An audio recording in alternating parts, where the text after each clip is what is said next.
అందరికీ నమస్కారం అండి. అన్నం కోసం ఎప్పుడు కూరలే వండుకొని తింటే బోర్ కొడుతుంది కదండి. అలాంటప్పుడు అందులోని క్యాబేజ్ తినేందుకు ఎవ్వరు ఇష్టం చూపించరు. ఇలాంటి క్యాబేజ్తో ఒక రుచికరమైన పచ్చడి చేసి పెడితే ఇది క్యాబేజ్ పచ్చడా అని కూడా అడుగుతారండి. అలా అంత రుచిగా ఉన్న ఈ పచ్చడికి కావాల్సిన పదార్థాలు చూద్దాం.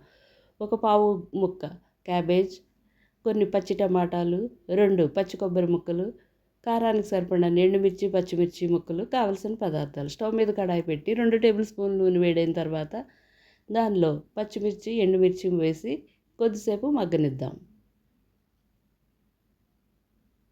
ఇలా బాగా పచ్చిమిర్చి మగ్గనియండి. దీనిలో కట్ చేసి పెట్టుకున్న పచ్చి కొబ్బరి, పచ్చి టమాటాలు, చింతపండు, జీలకర్ర వేసి టమాటాలు బాగా మగ్గే వరకు మగ్గించుకుందాం. ఇలా ఈ మగ్గిన వాటిని తీసి చల్లారడానికి ఒక ప్లేట్లో పెట్టుకుందాం. అదే నూనెలో సన్నుగా తురిమిన క్యాబేజ్ తురుము వేసి దాన్ని కూడా మగ్గించుకుందాం.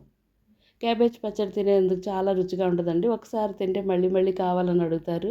అంత రుచిగా ఉండే క్యాబేజ్ పచ్చడి అన్నం టిఫిన్స్లోకి సైడ్ డిష్గా చాలా బాగుంటుందండి.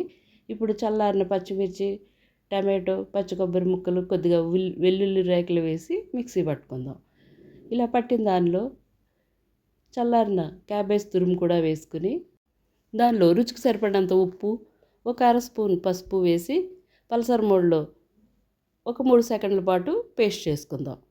ఇలా తయారైన పచ్చడిని ఒక సర్వింగ్ డిష్లోకి తీసుకుని ఆవాలు, మినప్పప్పు, శనగపప్పు, కరివేపాకు, ఎండుమిర్చితోటి తాలింపు పెట్టుకుంటే గుమగుమలాడుతున్న క్యాబేజ్ పచ్చడి రెడీ అండి. ఇది అన్నం టిఫిన్స్లోకి సైడ్ డిష్గా బాగుంటుంది. ఈ పచ్చడిని ఎవరు కూడా క్యాబేజ్ పచ్చడి అంటే నమ్మరండి. అంత రుచిగా ఉన్న ఈ పచ్చడి విధానం మీకు నచ్చినట్లయితే ఒక లైక్, ఒక కామెంట్ మీ ఫ్రెండ్స్, ఫ్యామిలీ మెంబర్స్కి షేర్ చేయండి.